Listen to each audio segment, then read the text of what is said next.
Hello and welcome to this FUT Weekly podcast. We've got a special episode for you, an interview with the lead gameplay producer on 𝗂𝗡𝐶. I'm also joined by AirJapes, though, not a lead gameplay producer, but, certainly leading on gameplay in various ways over the years. Yeah, I appreciate that, but maybe someday I'll decide to make a move to Vancouver or something like that and see if I can work on the game itself, but that day is not today. So I always enjoy this podcast very much, though, because it's a chance to get really hyper focused and detailed in many ways. And this is where I start to build that true excitement for the upcoming year. So looking forward to this one for a while now. Yeah, if you find out what the people who make the game are excited about, it is always very interesting to hear every year. And we're delighted to welcome back to the podcast, as I said, lead gameplay producer Sam Kovalev. Hello. Hello. I'm really glad to be part of this special podcast. Yeah. And now I'm a little bit worried. Am I dropping it in a stress? Because you're coming for it, apparently. Yeah, I love a little bit of competition. Actually, it's good to grow the team, get new talent on the team. I'm going to assume them not be on the podcast, so I'll say I was wrong. He'd be a terrible gameplay producer. Don't employ him. But let's dive into talking about this, because we don't have too much time. And actually, for that reason, we won't be doing explanations of the features, just discussing them with Sam here. And Sam is a gameplay producer, so although people might have questions about, Ultimate Team, champs, rivals, etc., things like that, that isn't going to be what Sam works on, so we won't be talking about those things. Maybe we'll get someone in the future to talk about those elements. But on this episode, we'll be talking mainly 𝗂𝗡𝐶 features. In the part 2, probably more about more general gameplay frustrations and metas and things like that.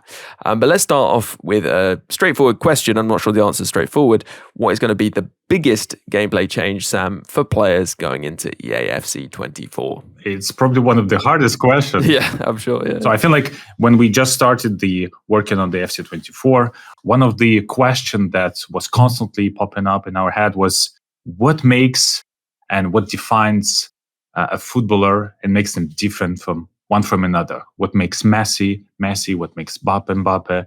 And one of the keywords and the creative vision pillars that we set up early in production was it's all about the way that the footballers look, moves, and plays on the pitch. So I know all of these 3 keywords are associated with the big trio of the technologies. The 𝗵𝑖𝑃ian, it's about how the player looks, the cloth around the players, their body topology. It's about the moves and the hypermotion V, the top-notch technologies, machine learning algorithm. So that's super excited. And the third one, the big one, is about the way how they actually perform on the pitch.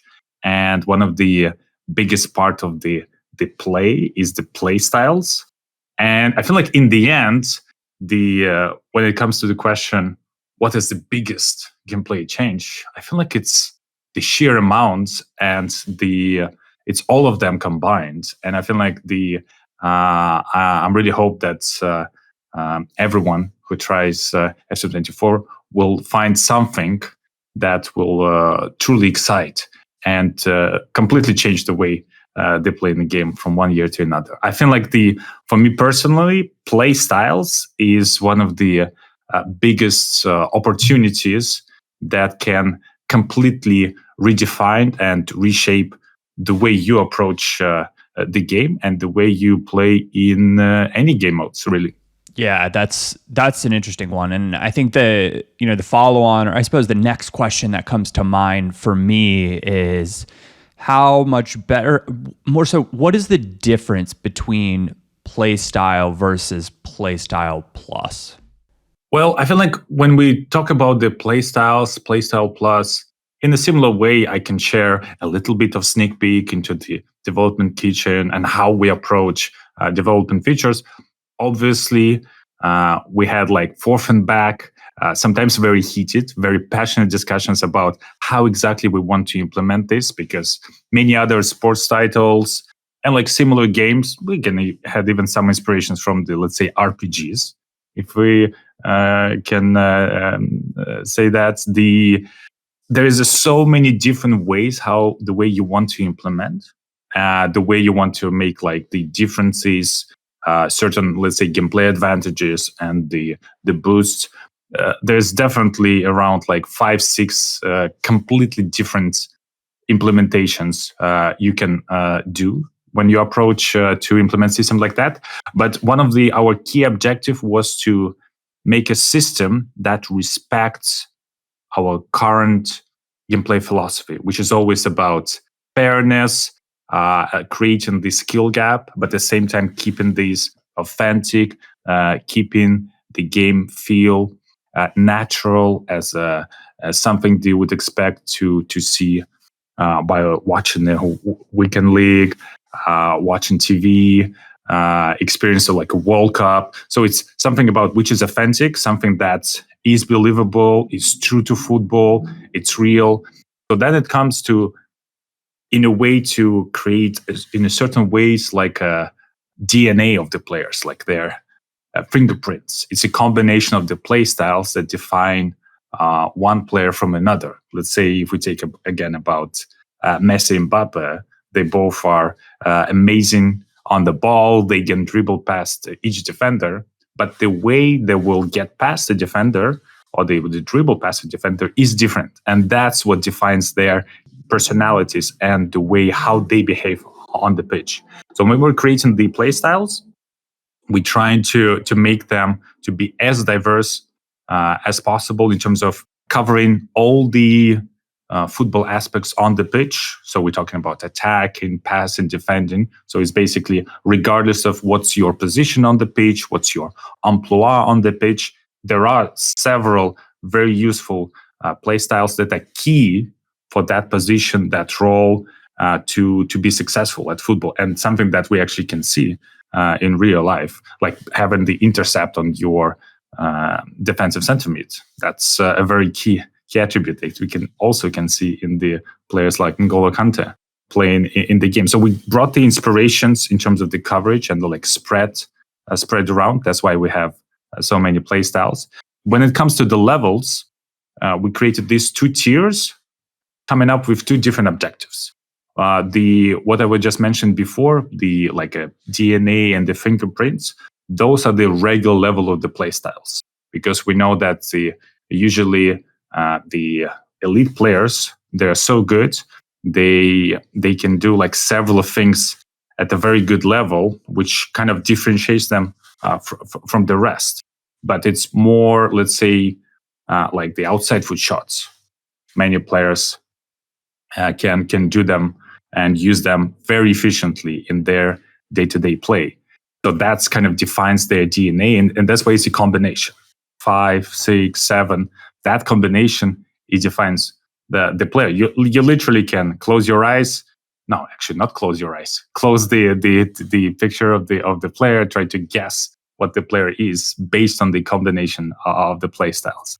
And at the same time, we also wanted to recognize the absolute great, the best of the best, like top of the world, something that only very few can do. And this is where the Playstyles Plus comes in. It's going from special to spectacular, because it's truly an extra level of getting to recognize unique abilities of a specific players, because only very few players, we're talking about like 100 players at the day one that will have access of Playstyle Plus, which will really kind of separates them from the rest in their true uniqueness. So that's why we wanted to make like a Playstyle Plus, something which is more noticeable, more visually noticeable, but also more noticeable in terms of the gameplay effects and in terms of the which additional boosts or additional advantage it can give. Because each Playstyle Plus, we wanted to create in such a way that it will be desired by the players, because they really want to play. Oh, I want to try Playstyle with the cheap shots. Now I have the access to the players. Okay, let's see how it's working. Okay, I love it. I will do it more and more. Then the power shot. So it's like dependent. You're switching from one to another. Each of them is like, oh, this one is good. This one is good. This one is good. It's like all of them are good. And then you started to make choices. And this choice making is where I feel like when the real fun begins. Yeah, I totally agree. I mean, I believe this is going to be released after the beta has closed, and we had the opportunity to talk about the beta last time, and the Playstyle Plus experimentation, if you like, has definitely been one of the most fun parts of playing the game, and I'm really looking forward to everyone getting to do that. One thing that was quite interesting is some of these boost specific stats, I guess, at least behind the scenes. You won't necessarily see it, but I'm guessing they do, whereas others are more general. For example, I noticed the chip shot one you mentioned allows them to take the chip shot quicker, which isn't something that's, I guess, reflected typically in a player's stats. I don't know, maybe reactions or something like that. But there's also things like giant throw, for example, more traditional traits which didn't affect specific stats, but allowed a player to do something different. When they do affect stats, examples might be, I don't know, technical and rapid, which increase the speed of a player. Is it essentially just boosting a stat by a certain percentage? And is that percentage really actually quite big at Playstyle Plus level? And I guess, I don't know whether you could say, but I'd be interested to know like how much it steps up from Playstyle to Playstyle Plus. This is a very great question, and I feel like it would be great for me to share more like in depth in exactly how it's working. So in reality, none of the playstyles are directly affecting any of the attributes. It's a separate system. So it's design-wise to create something that goes hand in hand with the attributes, but it's parallel. So think about this when you're shooting. Let's take about the finesse shot. So there is lots of things that are scaled with the attributes, the accuracy, the amount of arrow they can put on the ball, how you can behave under pressure when the opponents are nearby, when the composure takes into calculation. So this represents your basically ability to perform a certain action with the more efficiency. At the same time, the play style with the finesse shot adds extra gated behavior in a sense. Suddenly you have access to more curvature, more curve on the trajectory, or you can play animation a little bit faster. So you like faster on the ball, exactly like you mentioned. So it's those things create a unique skill, so to speak, that the player can access like in real world. So in the end, there could be a combination that, let's say you can have a very high, let's say 99 attributes. You can score effectively with the finesse, but you will never see a super curvy, loopy trajectory finesse with the 99 without the play style. At the same time, you can have a player with the play style and the play style plus, but still in the, let's say, high 80s attributes. So that would mean you will see those effects that the play styles unlock with the more curved trajectory, a loopy going around the goalkeeper. But then your, let's say, accuracy and efficiency will be less consistent if your attributes would be 99. And of course, then you have a combination of 99 and the play style. And I can even mention that the play styles and the way how basically everything, or not everything, but most of the things are implemented on the gameplay side is that we know that the attributes matter. What defines the player personalities, because we spend a lot of time in making sure that we kind of recognize the best players in the world. We get inspired from the best players of the world. And that's why we create like their personalities and progression within the game. The play styles are naturally kind of scaled and improved alongside with the attributes. So it means that the maximum effect and of the Playstyle Plus will come when your attributes are also at the max 99. So when you, let's say you have a player who has shot power 95 and the finishing 95, and you get access to Playstyle Plus shot power, it doesn't mean that you no longer, there is no purpose in upgrading further the shot power attribute. Actually, in reverse, maybe now it's even more beneficial because those extra final like stretch to 99 for the maximum possible kind of benefits, and the like a super rocket shot will come in with the 99 with the playstyle combination. So it's two systems that kind of help each other, and they usually target it on the design-wise on the different aspects of the game.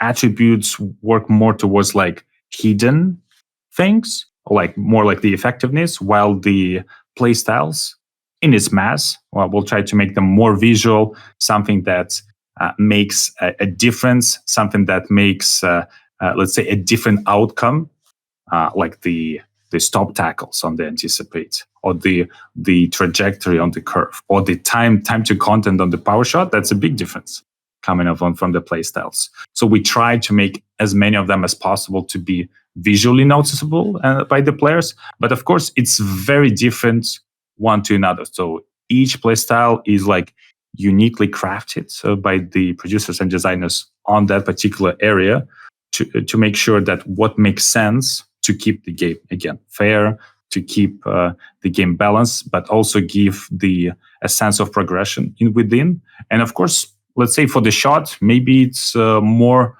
noticeable. Maybe the certain play styles like, let's say, tiki-taka. It might be a little bit going under the radar. It's a little bit hidden, but it's improve such a basic and the core concept of like ground passes and the short passes, which are happening a lot in your game. So you might not notice this, but while playing each game, you suddenly say like, you know what? I'm having a lot of success with that particular player, and he has a tiki-taka. And that might be not a coincidence. That's actually something that maybe you will be able to feel over the course of the games. And I feel like this, as I was mentioned before, the real fun will begin like later on, when you will trying to find what type of the recipe, in a sense, and the combination of the players would really suit your personal play style, no pun intended, in a way that, you know what, I like this combination. Sure, I can watch, listen to the podcast, I can watch the content creators created on YouTube, recommended certain players, but you know what? I disagree with them. I love tiki-taka. I put like 3 players with tiki-taka and I have a great success playing with this. So I feel like these hidden combos that work for you will be something truly exciting. I think that leads in nicely to the question that gets asked every single year without fail. So we might as well get it out of the way early is, will Toni Kroos be usable in 𝗵𝘱24? And usable is heavily in quotes. Are you asking this question like every year? We won't hear the end of it if we don't ask this question. So we do our service to the community, and we have to ask. And to be honest, like, I love him. I usually every year I'm waiting for one of his special cards coming up that, let's be honest, bumps a little bit up the speed. But at the same time, I feel like the playstyles definitely will help in this direction. And especially, it can be he can be a particular, like a corner piece in your center mid, in certain like overall strategies, formations, when you rely on a great long pass coming towards your wingers for them to receive. So a lot of the play styles, you can also think about them as a potential like a synergy in between the players. So some of them are very obvious, more like if you have a winger with the whip cross and the tall striker with the aerial duel and then going up for the power header. I think that's a combo wombo in a sense. That's quite noticeable. I feel like at the same time, having the deep line playmaker, the player that's have access to both, let's say, long pass, but also like a short pass, tiki-taka, or like the going out for the through balls, having the like versatility that suddenly you can have all, let's say, 3 types of passes that you predominantly use are improved with the play styles. Suddenly that player might, for you, check all the marks, and it's more about what type of the plays you create. Because I feel like everyone will have their own opinion on which play styles are the best for the positions.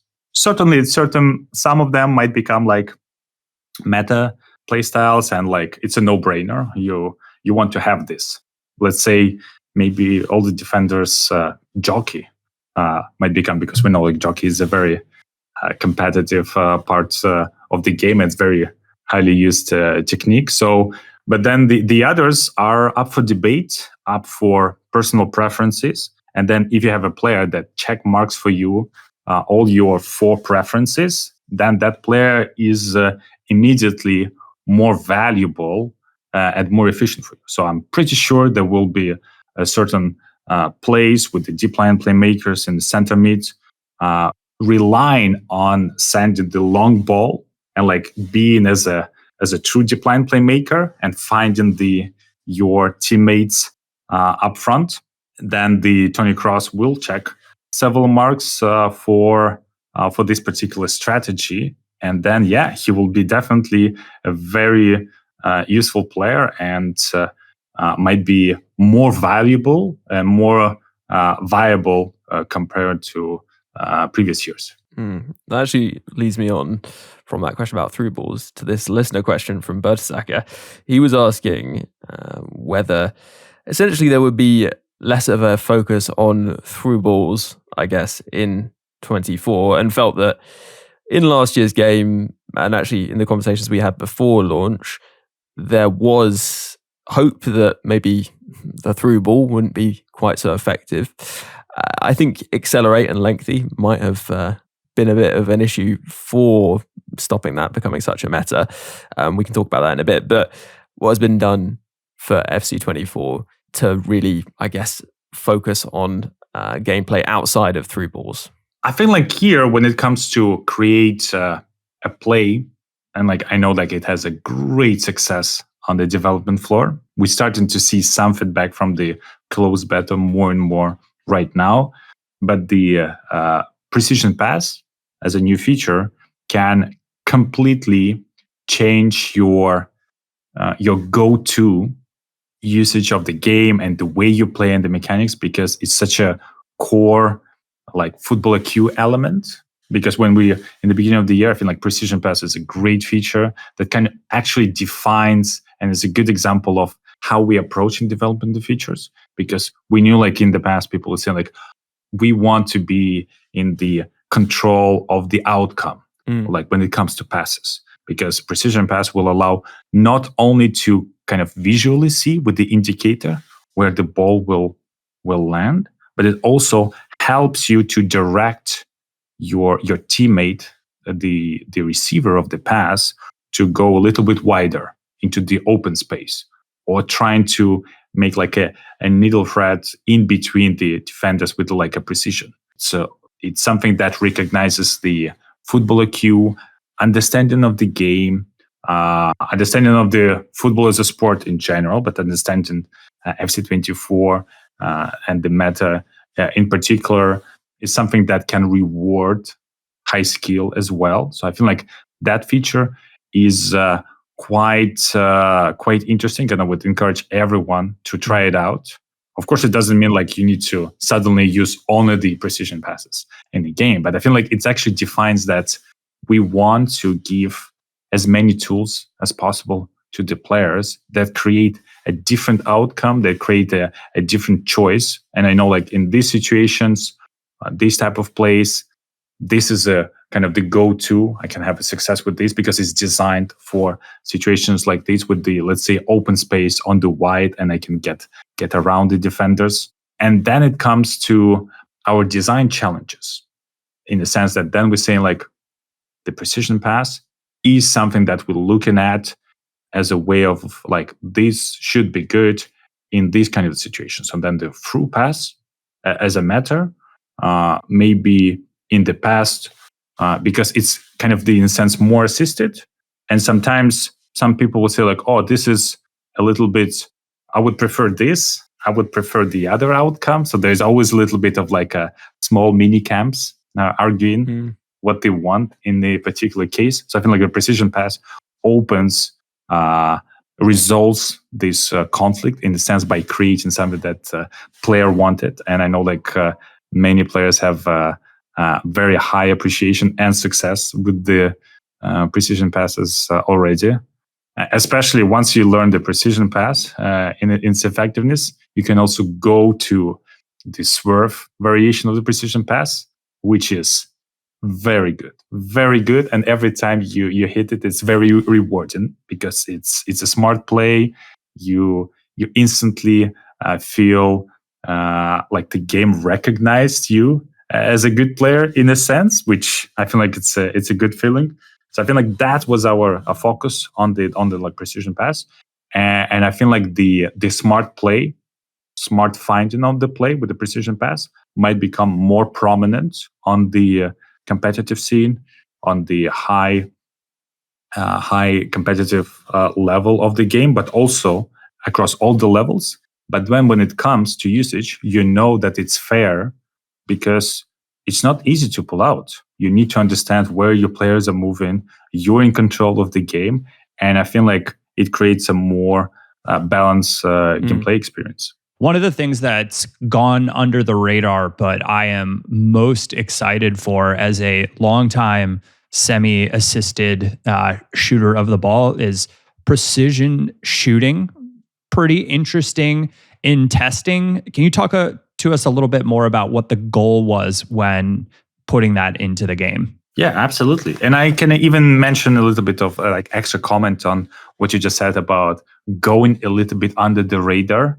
We almost feel like it's a blessing and a curse that we have so many features. I feel like this year is filled up with so many great features, mechanics, and improvements. It could be sometimes small improvements that go under the radar, but they will tremendously improve the feel of the game. And even like when we were making our gameplay deep dive, we were focusing on like it should be a kind of short, impactful message. We worked closely with the marketing.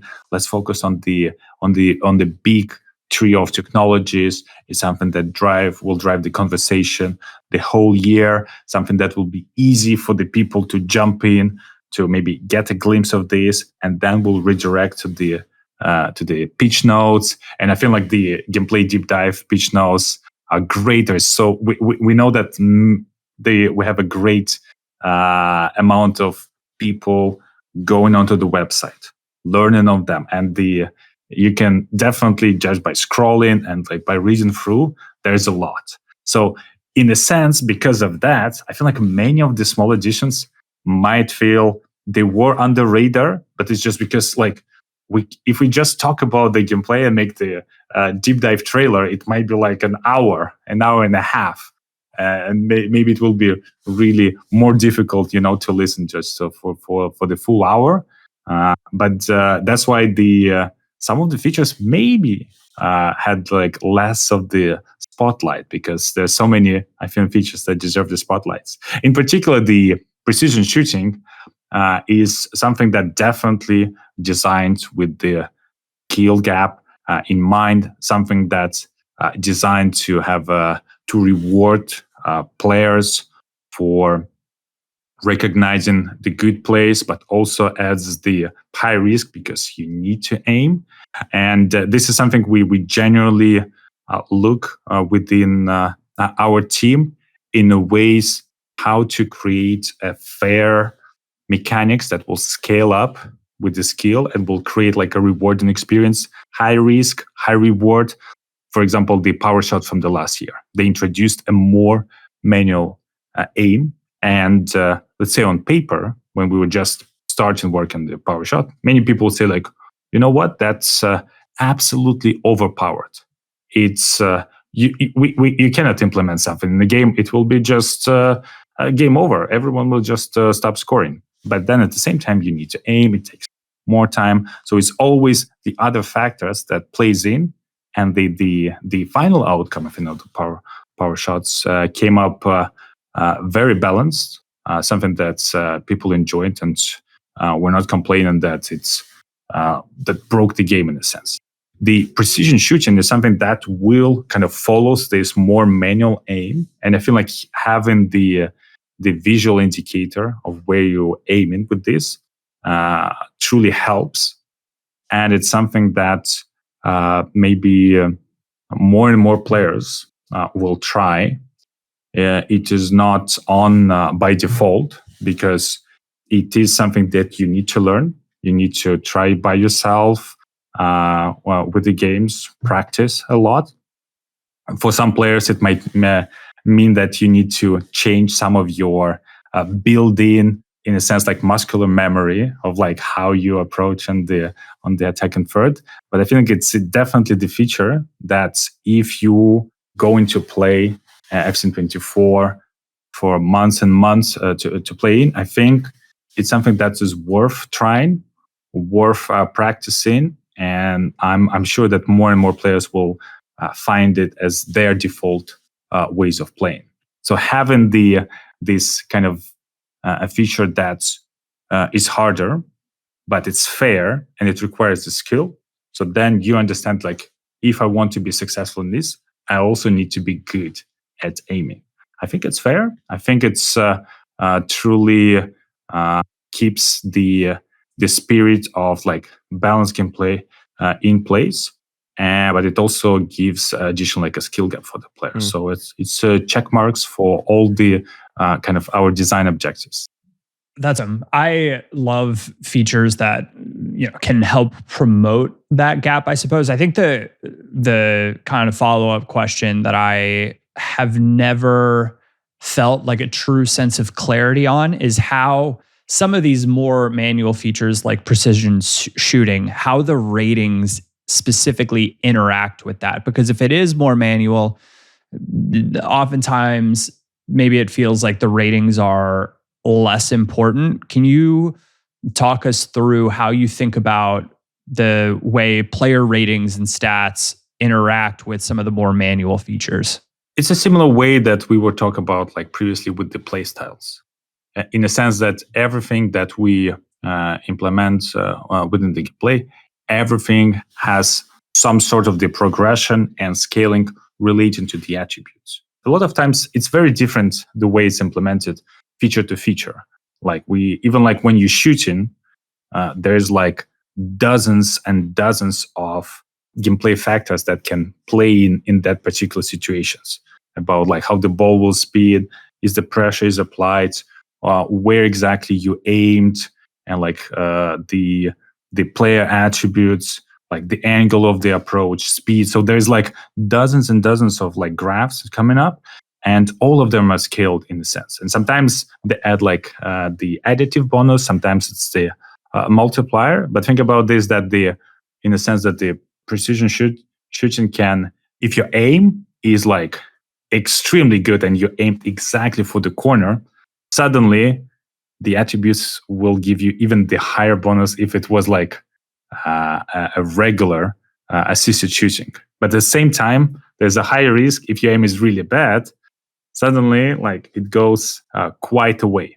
I can say for sure that the attributes, in particular case of the precision shooting, the higher the attributes they are, one of the effects of the higher attributes is the kind of allowed leverage of how close you need to be to aiming towards the net. So imagine there is a net, there is a post. If you had a player with, low 60s or 70s attributes, to be consistently shoot on target, you would probably need to always aim exactly at the corner of the net, which we know like probably impossible, or maybe possible. Okay, it's impossible for me. Okay, I'm not that good at the like with the aiming, especially in the heated battles we have sometimes in our game.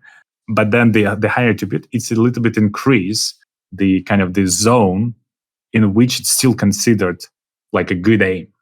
It's still very narrow, especially compared to assisted shooting, but it's more like just a direction, near post, far post. But the attributes are definitely played up here. That's why in the features like the practice arena, you can go up there, you can switch from one player to another, try to experiment this, and feel the difference from yourself. Because if you're practicing everything like with 𝗵𝗇, I mean, he's good, but he's already have like high attributes everywhere. he's good at everything. So if you go into precision shooting immediately, oh yeah, he's already good. But then there is still progression, as I mentioned, in all of the gameplay features. They do not stop at 95 or 92. There is always a reason that we implement for people to chase this 99, because it's gets given more and more sometimes the leverage for the feature, or the even more accurate, and especially in the very heated games like good player against a good player, and the even matchmaking, sometimes even small addition might be the change of the outcome between of the score and the goal, and the keeper saving it. So that's definitely works up there. Yeah, it'd be interesting to see how many people try it out early on, because obviously you've got lower shooting stats generally at that point, and then as time goes on, those get better. So maybe people would be more inclined to try it when there is a bit more tolerance in their aiming, when the finishing is better. But we should probably take a break there, actually. We're going to split this into two. We're going to do a part 2, which will be more focused on more general gameplay frustrations, as well as a bit of specific 𝘵𝘃𝗰𝗀𝘀 chat too. For now, thank you very much to 𝗵𝘃𝗱 and to Sam K, and we will say our goodbyes. If you would like to listen to that next episode, then why not subscribe? You'll get every podcast directly into your podcast feed. You can subscribe on Spotify, Apple Podcasts, YouTube, wherever you get your podcasts from. And if you're listening on YouTube, then do leave a like, drop a comment. It definitely does help out. And of course, if you would like double the podcast content, then you can become a supporter. It's just £3 a month, and it keeps the podcast going. A huge thank you if you are a supporter.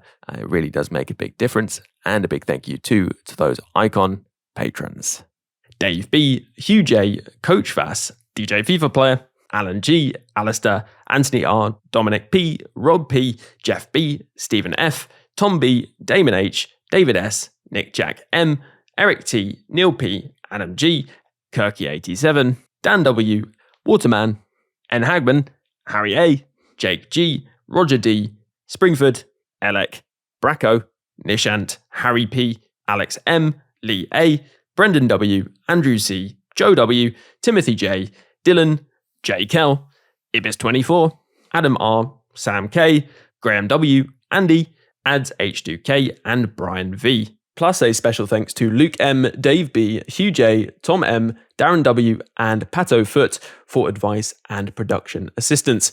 Before I leave you, just one more thing to add, though. FIFA's a bit like life, really. It has its many ups and its many downs. If you're having a few more downs than ups in real life in these more difficult times, then please don't feel that you're alone or need to struggle on without taking action. If you go to thecalmzone.net, there's loads of resources, advice, support, or even just a friendly chat for anyone who needs it. If it sounds like it could help you, then head over to thecalmzone.net. And for now, have a good one, and I'll catch you on the next podcast.